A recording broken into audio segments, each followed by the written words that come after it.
Il est normal pour un enfant d'avoir une petite anxiété quand il est petit, qu'il a moins de 3 ans et qu'on le laisse quelque part, y compris d'ailleurs dans les premières années de maternelle.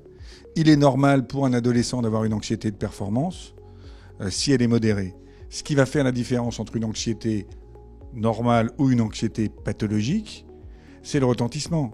Si effectivement il ne peut plus fonctionner, il n'arrive plus à travailler, plus à passer ses examens, s'il ne peut plus quitter ses parents, entre les deux, il peut y avoir éventuellement une zone un peu grise où il va falloir surveiller un peu les choses. Et dans les choses à surveiller, c'est effectivement la durée. Et puis il y a d'autres éléments, par exemple les troubles du sommeil pour les tout petits. D'abord, on a toujours tendance à minimiser. Les parents minimisent, l'enfant minimise, et parfois il faut reconnaître que le médecin aussi minimise. Pourquoi ? Parce que c'est très fréquent.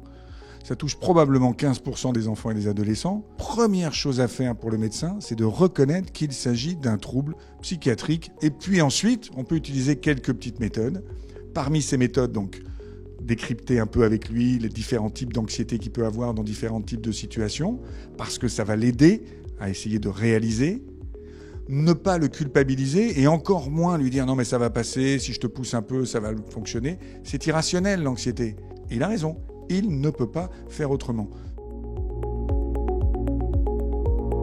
Alors, les petites méthodes les plus simples aujourd'hui, c'est les méthodes qui concernent le fait de respirer, le fait de regarder ce qu'on appelle la cohérence cardiaque, c'est regarder un truc qui grossit et qui devient plus petit, le fait de regarder éventuellement des choses qui sont un peu de type mindfulness et autres, ça marche bien, il y a plein d'applications smartphone, ou éventuellement même des activités, par exemple le yoga, qui marche très bien. Ça, c'est un premier abord, et à mon avis, c'est plus efficace qu'un premier abord qui consisterait à donner une plante ou autre comme traitement en disant « gérez donc ça comme ça ».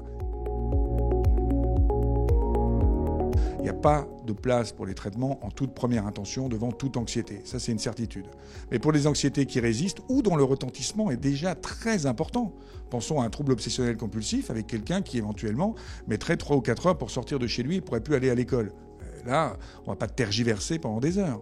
Pour un enfant, le temps passe beaucoup plus vite que pour nous. Et donc, un enfant pour lequel, effectivement, on va ne pas arriver à le traiter pendant 6 mois, pendant 8 mois ou pendant 1 an, chez nous, bon, ça va. Mais pour un enfant, c'est une année scolaire. Et donc, c'est particulièrement horrible. Donc, il faut quand même avoir dans l'idée d'aller vite.